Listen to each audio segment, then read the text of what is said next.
Hey, folks, and welcome back to the View podcast for this week. Joined as well, becoming nearly always by Ben Locky Leeds over on YouTube. You can check him out over there as well. His details will be down below in the description. The plan for this podcast was to talk about Junior FirpGOAL. Joe Donoghue put out a great tweet during the week calling him FirpGOAL.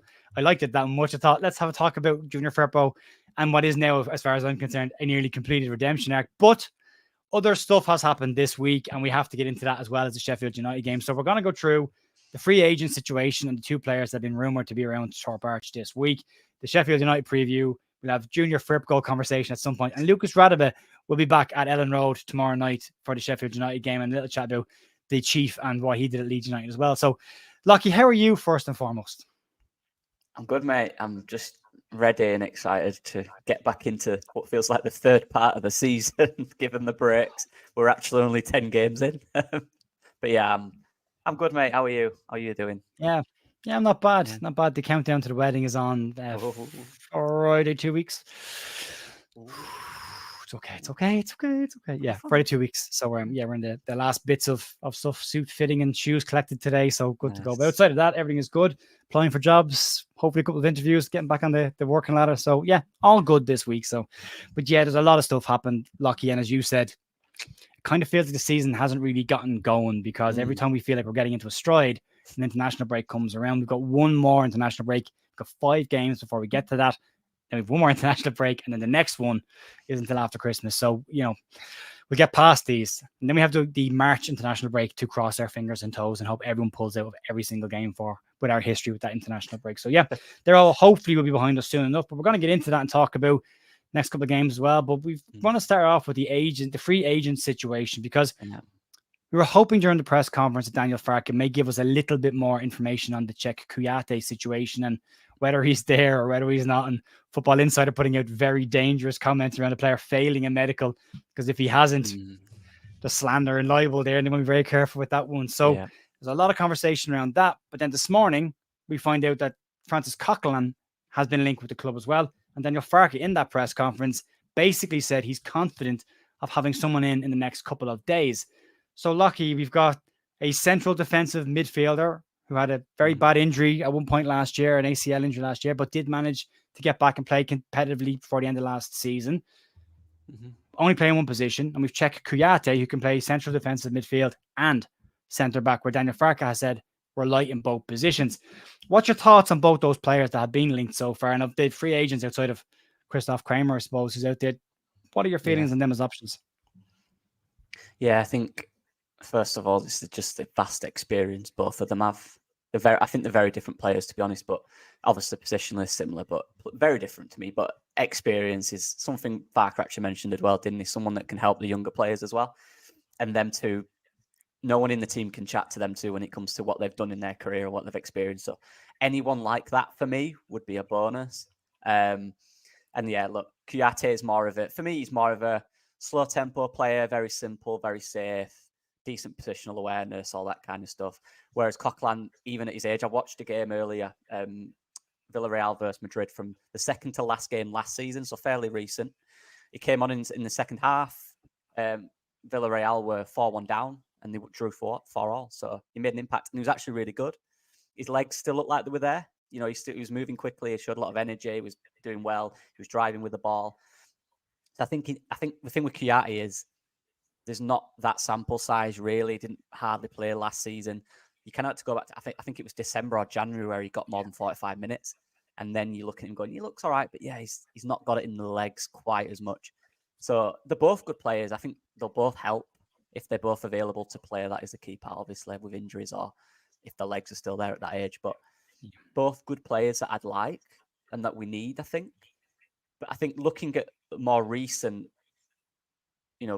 videos of Coquelin and the fact that he does actually still look like he's fully got his legs there, I think I am favouring that one. I did in my video mention Kouyaté and how, I think he'd be perfect, and I think he would be. But I also think Coquelin there's more recent sample size of what he's playing like, and he still seems like he's capable, if that makes sense. So yeah, both good players, mate. Both vastly experienced, very different, but both what we need, I think. That's for sure. It's interesting because I agree with you. I saw the Coquelin link this morning. I talked about it on the channel. I think a couple of weeks ago we were talking about the free agents that were out there, and he was one of the ones that was mentioned. And then Kouyaté popped up. But you look at Coquelin, and as you said, even though he's had an ACL injury, he still played more minutes after that than I think Kouyaté played in the last 2 seasons combined. So from bringing a player in who's ready to go from a level coming in from La Liga, which you're going from La Liga to the Championship, and you're going from I think he played 900 minutes or something like that last season. Yeah, that's all right, especially for what he's being asked to do. But Locky, Daniel Farke made a very interesting comment that may have alluded to some of the issues with some of the free agents that may have been around the club, where he said, whoever it is has to be okay with knowing that they're backup. And when the first choice players return, that they will drop out for those players to come back in. Now, try saying that to a player who's playing blinders every single week, that becomes a bit trickier to do. But the second one was the finances part of it, where it was, well, the finances have to be right. And then there was a conversation the weekend about maybe Check Kouyaté looking for more money. And we saw how that went down with Amiri last year. Leeds just won't play around with that one. Go home yourself and find your own way home, Exactly, go into the city and sort yourself out. So there were interesting comments. And again, I am drawn back to who can make the most impact in that team, and the speed that Leeds tend to play at, or when they're at their best playing fast. Coquelin, is the one that would stand out to me. And Kouyaté just seems to come with a little bit more risk, despite the fact he doesn't have probably the serious injury record that Coquelin has. Would that be fair? Yeah. I think that's the problem is Coquelin's injuries, but then the problem with Kouyaté is he hasn't played as much recently as Coquelin. So that's why I think the process might take a while, just to try and really figure out what the levels are. But yeah, I agree. An interesting thing that he did say though about that, where he did mention when Ampadu comes back in that they will be then the squad player. Is that assuming that this player will start? You think? Do you know what I mean? But to get into the team, I suppose I mean, if one of the midfielders gets injured, they're in. Yeah. But do you think that could mean, give them a few weeks to get fit, obviously, they could then play that 6 role and maybe Rothwell drops out? I was going to say, let me take that question then and flip it back around and throw it straight back at you to avoid answering it and make you answer it. What if Farke wants a defensive midfielder in there and isn't happy with 2 attacking midfielders? That's the question. Yeah. So he's looking at someone to come and play. Can play next few weeks, maybe, yeah. He mentioned after the game the other day, it feels like a year ago, obviously the last game, he literally said in the press conference, he said, we have 2 attackers. I want a defensive player there. Yeah. You don't want a defensive player on the bench. He wants a defensive player there. So it might be the level he's required is, I need you to start. You need to be ready in ideally the next few weeks because we need you to play. We need a defensive player. And from that, you look at Coquelin, who's played more regularly, more recently than Kouyaté, and you think he's probably more ready to play and start. But again, it's the injury risk, I think, with Coquelin, right? And again, like you said, are they happy to be that role until Ampadu comes back and then they sit back on the bench? Maybe, maybe not. I think that's the barrier. But then at the end of the day, look, I know Ampadu comes in. This is just cause conversation. But if Coquelin's or whoever it is, he's absolutely smashing it and he's playing unbelievably well. Competition, and that's what we need. So yeah, it's an interesting one. I think it might be more of a player than we expect originally until Ampadu comes back. It might be someone who actually Farke wants to start ideally. So it'd be interesting to see. Did you think Farke was smiling at that part of the conference? Because I thought he knows something we don't know. Yeah, right at the start when he got asked, he smiled, didn't he? I messaged him. And then he says, "I don't want to talk about players' names. Let's talk about profiles." And like there's someone else. There's someone else. I'm convinced there's somebody else there as well. That smile. He also said guests, Locky. We had guests training with us over the last couple of weeks. He got on with Kramer very well at Borussia Mönchengladbach. Just season before last. Very well. He was his captain at times. He played a lot of time under him. They're obviously good friends. So maybe that's another one. They're just trying to figure out where his fitness levels are, where his motivations are. So a smile like that makes you think that maybe he's got one of his favourite players back. I don't know. It's all speculation, but it's interesting. Very interesting. Let's speculate as much as we possibly can. I think we'll get someone from them comments. I think, or he definitely really wants someone. Farke, that's for sure. He doesn't make that comment without having someone lined up. Like Daniel Farke doesn't commit to things. And he said he was quietly confident we would have someone in the next days. Yep.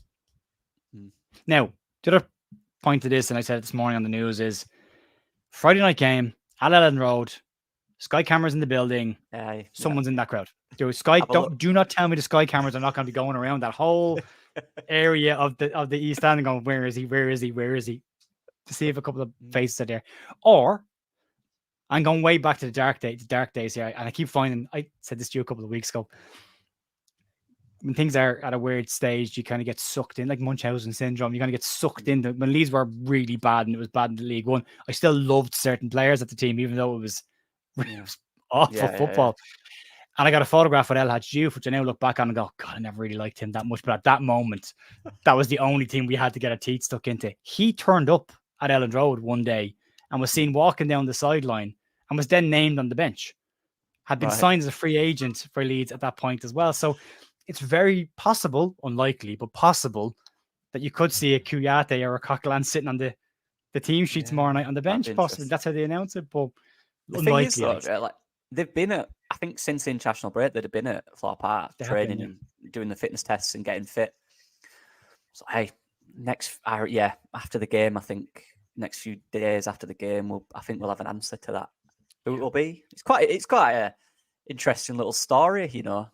We have lost our two best CDMs, which is a big issue there, but at least we're doing something, which isn't very Leedsy. Not at all. It's the opposite of what Leeds do. We're like, we're fine. Every time we say we're fine, we're not. Yeah. No, what's Adam Forshaw doing, I wonder? Still there you go. In you go, Adam. Yeah, what is it? There you go. Is that Plymouth still, I think? Plymouth, yeah. With Darko J. Interesting stuff. Well, is there a recall clause in JB? Everyone keeps talking about JB coming back, but I don't know if there's a recall clause. Yeah, I don't. So, I think it'd be January before you can recall him anyway. So yeah, I think we might have done that if they were, to be honest. Yeah, you can't. As far as you can't recall a player outside of a transfer window. He can only be recalled in January, so you have to wait till then anyway to recall. He's getting praised a lot though. He's playing well. I watched him start of the season. He was still a little getting in the game more, but apparently I'm not watching him recently. But apparently he's been doing really well, which is great to see. Great to see because he's still our player, obviously, and building himself for next season. Yeah, good. Cost us £5 million, and so far, from what Wayne Rooney has said about him so far, it's nothing but praise about his impact on the game. And he called him an impact player, that's massive. You know, you're not just a player that goes out there and shuts down people as a defensive player, but you're actually impacting the game as well. So interesting to see how he gets on. So that's that. We move on then to the big conversation around this week, and Leeds United at home to Sheffield United Friday night. Big game. A game that could see, if Leeds win, go joint top, assuming Sunderland lose. But we'll put Leeds probably back in the mix of the top two going into the Watford game. And then a run of games, Locky, that appears after that to be very winnable for Leeds. So where's your head at with the Sheffield United game? And do you think Jayden Bogle's going to score the winner in the 92nd minute? Absolutely. And then he'll give a penalty away in the 95th. That'd be the most Leeds thing. He's still overexcited from his goal and he pulls someone down. Oh, what are you doing? I'm nervous about this one, Joe. Yeah. I've said this a lot recently. And I never do this, but I'll take a point.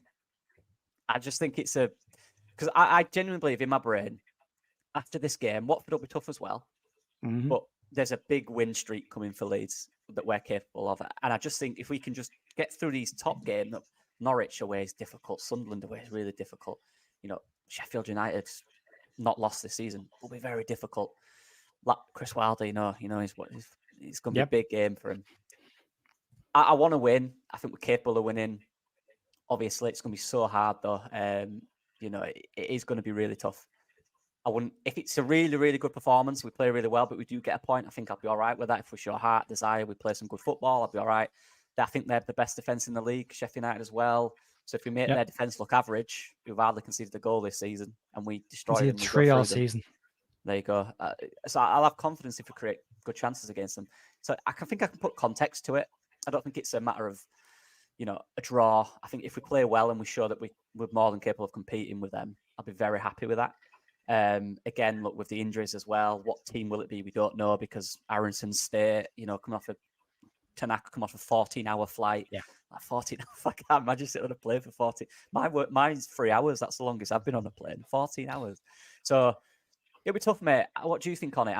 I am nervous. I'm always confident because I like our players and they're really good and I like our manager. But they're good as well. You know, the midfield of Arblaster, Viniciusa, and O'Hare and Hamer. They've good they've team. goals. Yeah. They've goals in their midfield. Where we've got goals in our attack, they've got goals in their midfield and their attack. And we feel about it. It's a tricky one. But the big thing for me is after Sheffield United, that's the top 5 done. We've played every team in the top 5. Watford on Tuesday are 6th. That's them. That's the top. So out of the top 7 teams, Leeds would have played Sunderland, Sheffield United, Burnley, West Brom, Watford, and Norwich done. All played. And you're still in the mix. You might not have beaten them. And people are saying, like, oh, yeah, we haven't beaten them any. It doesn't matter. You're still in the mix, even though you've played all of those. And that's important because you could drop if you drop points to all those teams, you could end up way down the table. That's a lot of games. 7 games. Absolutely. Out of 9. So, like, you've got that. If Leeds can get a decent result, then you're very much in the mix coming into games against Plymouth and Oxford and Bristol, Blackburn. I mean, you've got to be confident against those sides, and you've got to not lose to your rivals. That's important. So we've lost a couple of our rivals, but as long as we're still in contention, that for me is all that matters. But they have a lot of players that can cause us problems. Callum O'Hare caused us a lot of issues last year with Coventry. He's a good player. He found space a lot last year. So that needs to be dealt with. Lack of a central defensive midfielder might be an issue in there. Will he be tempted to throw Charlie Crew in? It's a massive game. We did talk about young players being able to play in front of 36,000 people. Was that a comment towards Crew coming into the team? Maybe. I like our team. And especially in the Sunderland game, that's the first time I saw us play against a very good side who came at us and had a go. And I thought we were very, very good. And by the end of that game, I was very happy that we were the best team. I was sitting in the sofa watching it, very chilled, very relaxed. This is and then the Melier thing happened. But up until that point and taking that out of it, very good. I thought this is a Leeds team that can beat anybody in this league. I'm not afraid of any team in this league. But you do have the added context. And as you rightly said, out to Naka on a 14-hour flight. Brendan Aronson played at 5 a.m. yesterday morning. Only arrived back in today. We'll have a recovery session before he plays, which is telling his body you're winding down when we actually need him to wind up, which is a tricky one for him to play in. So he might not play. But then you've got Solomon James coming back, which gives you the added options of possibly putting Nanto as a number 10, which I want more of that. I think he's very good in there. Or you could put Solomon straight into the number 10 position as well. And you've got Dan James there. There's a lot more options for me. But the concern is that midfield. Like, I want to see more of Tanaka and Rothwell. I liked an awful lot of what I saw. It needs to form and be a stronger partnership. That takes time. They need to find their rhythm with each other. But from what I saw early on, I was very happy. And I liked what I saw from Joe Rothwell with progressive passes. So it's a good side, but we just, for me, start both halves well, and I think we're fine. Limit their amount of chances. We will give up chances. We know what we're like. But what have they got so far this year? 12 goals, 4-3 against, goal difference of 9. We've got 15-4-7 against, goal difference of 8. Not massive amounts between the two. So limit the chances to them and take our ones, which has always been the conversation all year round. Be more clinical in front of goal. Interesting to see. Well, do you think Pirro or Joseph will start in this one? I just think, given if there was maybe a full week and he could have worked on these things, I think he'd have gone back. I think he's going to stick with last game, just to continuity. You know, obviously, not 4 or 5 of the starters won't have been there, so keep it the same. And Pro scored. You know, he was decent. You know, he got his goal. And I think in this game, with their defensive record, you're probably not going to have as many chances as you like. Yeah. So having someone in there that can score goals, you know, consistently. I know Joseph scored 3, and I've watched that game back. I watched highlights, from that game, and apparently it was great. All 6 yards.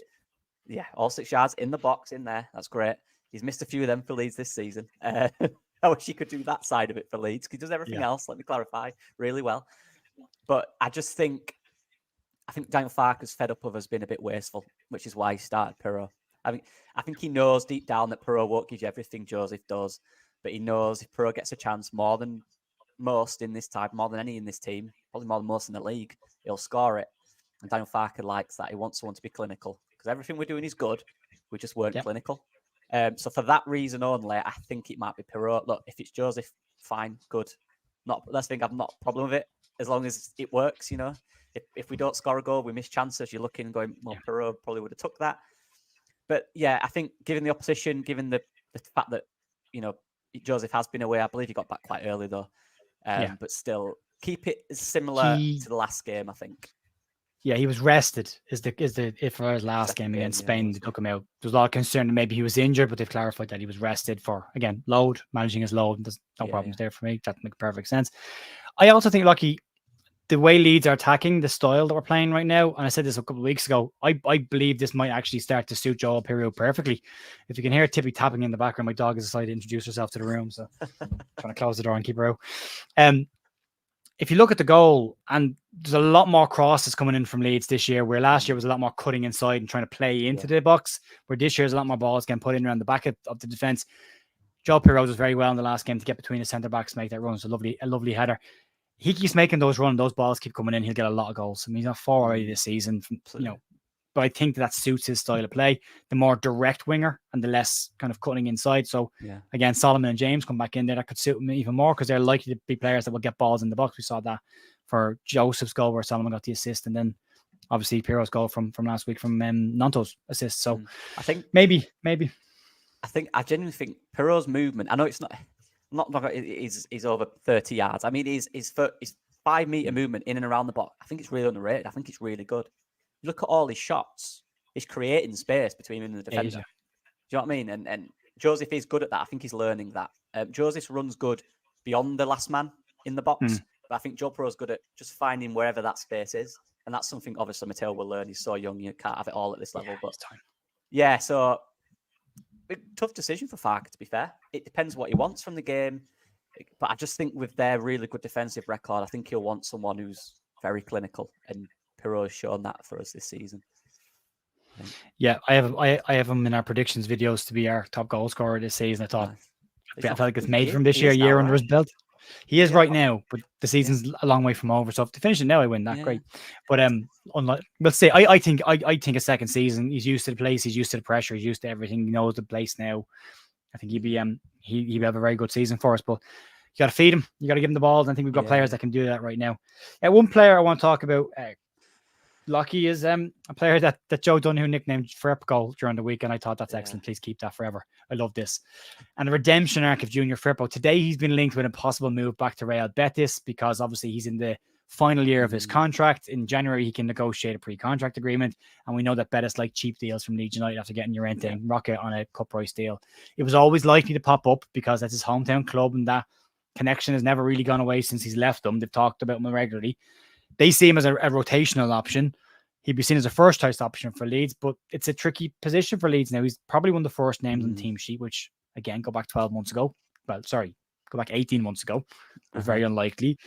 Most Leeds fans would see him as probably one of our more senior, better players in the team, which is again, talk about a massive 180 from where he was. Yeah. And now he's a international number 10 who is scoring goals on a regular basis. 3 goals for the Dominican Republic this week. Wow. Absolutely right. Crazy. So flying for Dominican Republic, he's been trying to tell us at Leeds for about a year that he's a number 10 because he keeps hanging around up there. He's just been brilliant this season for Leeds. And I know he had his moment where he threw his toys out of the pram when Meslier made the mistake. And I said last week, I've been in dressing rooms when similar stuff like that's happened, and I've had the same reaction where I've just launched stuff out of anger of like, you did all that work and then that. I got that, and I kind of excused him for that. And I think he does. I think he's due an excuse. He's been so good over the last 18 months. But I wanted to spend a little time just talking about the redemption arc of Junior Firpo, what he's come from, where he is now, and where does he go in the future? Do Leeds stump up the money and give him a new contract and hope he can do it in the Premier League? One thing I never do, Joe, and I think you're quite similar, to be fair, I never fully give up on a player because that's dangerous, because they're professional footballers for a reason. And some of them don't find form again because motivation or form or fitness, whatever. But some do. Most do at some point in the career. When things sit and everything's right, they'll find their form again. And they become a new person. They play more confident. And that was it with Firpo. He wasn't good at all in the Premier League, but I don't think that... Everyone was saying he's terrible football. I don't think he is. I just think some things are not right for him at the moment. And he's found that. And I think obviously the league's lower, but just generally his positional awareness is better. That's much improved. So even in the Premier League, his final third output weren't good. He didn't attack so much. He looked nervous in the final third. He looked so confident now, like you said. I didn't think that Dominican moves helped him in a way that he's got a different role there. He feels more important, more confident, maybe. You know, he's one of the best players. He's the best player. Yeah. So he does look and he feels when he's walking around the place now. He's got his socks low now. He used to have his socks high. Just little things like that. He feels more confident, more chilled. It's good to see. And on the pitch, he's performing at a level that we've not seen in left back for years. Let's be honest. Alioski had his days, didn't he? But he was always still a bit wild. But he's playing really well. Stephen Warnock, Ian Hart, Eddie White. I used to love Eddie White. I also found a picture of me and Eddie White from the same game as the day I had Stuart one, and he signed a jersey. I'm like, that's not worth anything now. That's never going to be worth anything. But I loved Eddie. I remember when he got played in the 10, Eddie White by Warnock. I think it was for a few games. I remember he was all right. If I remember that correctly, he was it really against Spurs? He played in the cup. Was it that game? I remember who it was against. It might have been. But I remember him like, oh yeah, he was my favorite player at the time. Crazy. But anyway, those were the days. Stats will correct me in the comments on that one. But I was very excited for a period of time because Eddie White qualified for Ireland. I think he might have actually played for Ireland in an under-21 game maybe, but I think he qualified for Ireland. I got to double check that. And then he just vanished. Gone. Yeah. He had a good half season for Leeds, didn't he? Then he kind of just great half season, yeah. A couple of goals as well. But yeah. What a man. See, these are the levels. These were my idols when I was growing up. But yeah. I was going to say something to you because Larry Nance Jr. had been wearing the 2001 Leeds Strongbow Nike Champions League jersey to his games recently. But today he rocked off an airplane wearing the Rudy Austin light blue away kit, the one that Stephen Warnock scored a goal against Yeovil in the free kick with the wind assist. And I was like, and the second I saw it, I was like, Locky's generation. There's Locky's years. Send him that. I saw Rudy Austin, literally Rudy Austin in there. That's him. Rudy Austin. That's his shirt. I had that shirt with Rudy Austin on the back of it and the white one with Austin on the back of it as well. That's great. Yeah, I used to love Rudy Austin. But yeah, anyway, what a legend. Firpo. We talked about Firpo, weren't we? Yeah. Sorry. Yeah. This is part of my campaign to get an interview with Rudy Austin. Lucky, that's all. This is all this is. Just keep talking about him. That would be great. That would be great. Love it. Honestly, that performance against Huddersfield, he always played well against Huddersfield, and all my mates were Huddersfield fans. So when Rudy Austin played, I told him, you're going to lose. Rudy Austin's play. It was unbelievable every time. Scored absolute bangers, wasn't he, as well? Yeah. But anyway, could do a whole podcast on Rudy Austin. I know, yeah. Yeah, the redemption is great. I love just people in general and predominantly footballers just having redemptions because social media these days is so quick to call a player like washed or wasted or whatever the kids use these days, whatever the word is. Yeah. Some bloke sitting in his pants at his desktop telling the professional footballer that he's washed. Yeah, it's hilarious, isn't it? When he's literally a professional footballer on 30, 40 grand a week. It's crazy. Yeah. But yeah, and he's doing it and he's playing well and he looks comfortable and he looks confident. Yeah. There's nothing bad to say about him right now. He's playing really good football. And I hope it's weird though going into the Prem. You are right. He's at that age now where maybe you're looking for someone to be there for the next 5-10 years. Ideally for me, we would have got someone in the window to work under him and then progress when he leaves. But we didn't. But if we got the Premier League, there's options there, isn't there? Do you know what I mean? So if it goes, I will be upset, which is, who would have said that a few years ago? But I do still think there is, in the Premier League, players you can get in that are of a level that would probably be better suited to the Prem. I think that's fair to say. Yeah. Well, long may the positive form of Junior Firpo continue, at least for this season. He's been fantastic for Leeds United and fair play to him as well. And then the final thing to talk about today, Locky, Lucas Radebe returns to the club tomorrow before the Sheffield United game. He's been doing some interviews with LUTV as well, which is nice to see. And it's never a bad day when the Chief comes back, one of the iconic Leeds United captains of the history of the club. And was he slightly before your time? I remember we mentioned before, I did have a few, there weren't DVDs, there were videos then, the big thick videos. I had a few of them. Yeah, Leeds ones from the European days. I got into Leeds the last season we were good. But I didn't go to the games. I went to about 5 or 6. I used to sit, I know. I used to sit behind goal and I used to just look at Paul Robinson all game and just stare at him. Yeah, it was great. But so not really, but obviously I've seen the videos. I know about some of the stuff he did, and my dad absolutely loves him. My dad he's a legend. Everyone knows, even if you didn't watch him live, everyone knows Lucas Radebe. He's an absolute legend. So, and his story and how he came to Leeds and stuff like that. Great. And this is it. This is what I love about football. People that you didn't expect get opportunities and become players you didn't expect, like Junior Firpo is doing right now. Obviously not to that level, let me clarify, but it's good to see. Yeah, he's a legend, wasn't it? You'll be able to tell more about Lucas Radebe than me. My dad would love it if he were here right now. He'd be chatting about him. Like achieve. if you again, I said it on the member stream yesterday when we did the Harold Wilkinson thing, but I'll say it again. If you're not following LUFC Cinema on YouTube, you should be. It's the same company that brought Take Us Home on the youth documentary that were done for Leeds United, and they've done these mini documentaries on all the old players. Well, Lucas Radebe one is fascinating. Again, talk about circumstances. They have a scout that was watching Phil Mazinga, and when they rang to find out how that was going, the agent said, or the scout said, "Yeah, he's going good. He's good, but there's a better kid here." And Radebe wasn't supposed to be coming, and he came and then had the career that he had. Yeah. We talked about getting off the plane in Yorkshire, having never left South Africa. He then steps off a plane in West Yorkshire, and the cold. He talks about the cold an awful lot. Yorkshire puddings obviously comes up because it should do. It should do. It's staple of everyone's diet. Absolutely, one of my favorite things to have when I'm over there. But a fantastic player for Leeds, a classy player. Not only was he a fantastic centre half who could read the game, probably better than anybody else at that time, but he played the game with such style and panache. He was great on the ball. He could run with it, could take it out, could score goals.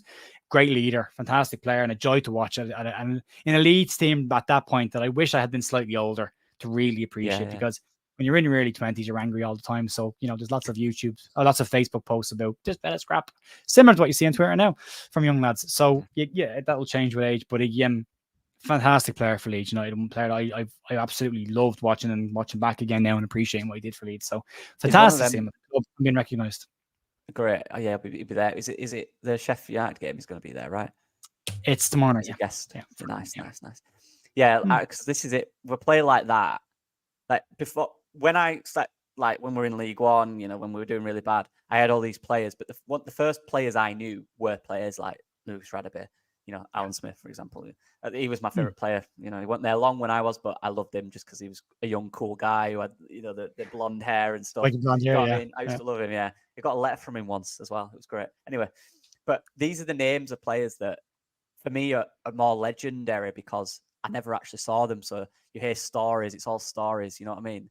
And my dad used to tell me everything about him and how good he was and all this. And I think for most people over the age of maybe about 30 odd, to him, he's probably up there in their top 5 players, all of them. Absolutely. He's always up there. And that just shows how everyone loved him. So, yeah, what a legend of the club he is, honestly. Yeah. It says a lot when centre-backs get into your best players ever. Yeah. Tells you how good they were. Brilliant player. I think we'll wrap it up there, Locky. Massive thanks to everyone for watching and listening today as well. Locky, what's going on over on your channel over at Locky Leeds? Latest video, I did just a prediction of a discussion of who to start up front, who will play, who will with a lineup and stuff like that. I will be doing, if we sign any free agents, I won't be doing a scout report on them. I'll do a tactical breakdown after the game as well at some point next week. So just stuff like that, yeah. Great. Well, go check that out. Locky's details on YouTube are down below. If you're listening to this, go check out the YouTube channel and it should be there as well. If you're in the Acast version of the audio, you'll see the details there as well. You can go find Locky and check him out. And we'll be back in the morning for Leeds news, and then we'll have countdown to kick off before the match tomorrow night. And that will be it until Saturday morning for the review of the game. Locky, thanks for joining me. Really appreciate it. No problem. And talk to you soon. See you. Bye.